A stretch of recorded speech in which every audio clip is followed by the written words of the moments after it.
everyone's talking about retaining quality teachers as being essential to our district and to our future success. And yet at the same time, recent history has shown a lot of hard feeling between teachers and the board over uncapped benefits and other issues.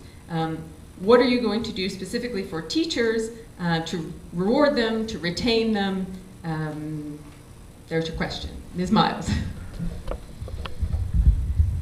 One of the key factors for this question is that I think we're at a moving forward process right here. We know for a long time within this district that we've been burdened with the liability of lifetime benefits. At this point, now that benefits are capped, we're able to move forward. And what we're looking at is the fact that at some point when the state gets its act together, we're going to have some funding.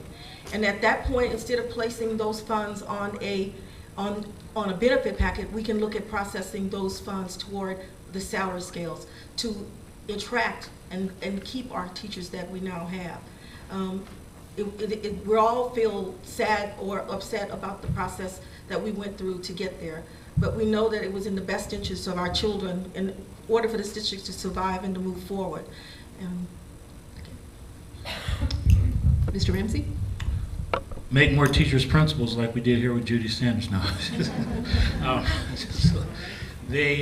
I think a good example is a school that I've talked about in the district, Highland Elementary, where they've worked collaboratively with the staff and the principals, and they work within the contract, and they try to come together. And I believe that the teachers just want to have more of a voice, be respected, show that they have some ideas about how they can help promote things at the school, and that they're really valued and listened to, it can make a big difference, because right now compensation is going to be very challenging and difficult. But I think the board taking the steps, even in tough, challenging times, to go to the community and seek a parcel tax so that we can keep low class size, keep music and art, and do these things, at least is showing to everybody we're trying. And I think if we show that and make that commitment as a board, that will change the attitudes and environment that we think are plaguing us. Mr. Cowens.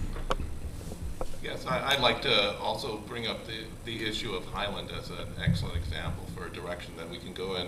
One of the aspects of Highland that people don't realize is it's one of the only Title I schools in our district that's never been in program improvement. So not only does this kind of collaborative model work it's actually in the UTR contract to have this kind of model. Not only does it help teachers, feel more attached to their jobs, which as a professional worker myself, you want to be taken. You want to have your opinion taken seriously. It's not just a matter of money, although that's important too when there is money available. But also what I would also like to bring up is the fact that we have gone through a lot of tough times lately, and it's a kind of self-serving idea, but one way to start fresh and building a better relationship with our teachers in our district is to start with newer school board members who aren't as associated with all the things that happened before. So it is a totally self-serving. Mr. Freeman. So I believe that retaining quality teachers starts with attracting and training quality teachers. One of the programs that I've been involved with is a teacher pipeline where we're recruiting students when they are 16, 17 years old and saying, are you interested in going into teaching? And then we get them on a path to community college, and then the community college puts them on a path to the Cal State, and then they come back to their own community after working in an after-school program the whole time, and they become a teacher. So part of that is that they're now bought in.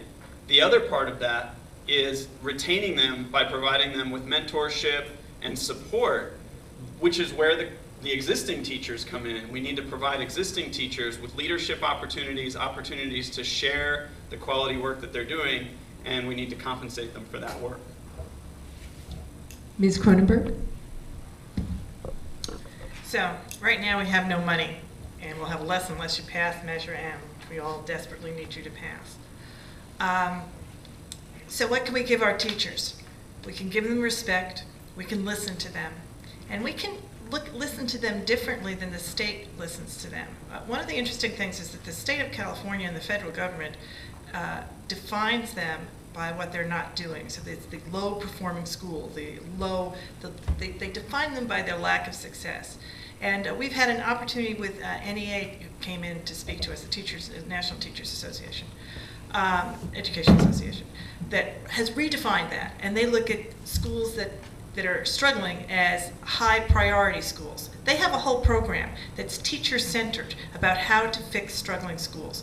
We're going to be one of the leaders in the state, in the country, for implementing that program in a large school district. And I think that's a big start to us really healing the problems that we've had with our teachers. Ms. Merriweather. To retain quality teachers, it's about compensation. Teachers are professionals and they want professional salaries. And what happened this past year with our teachers and their benefits, it was really awful. And so we got to work on getting that restored to them right away. Obama passed a jobs bill, and that is bringing money back into this district, almost $5 million.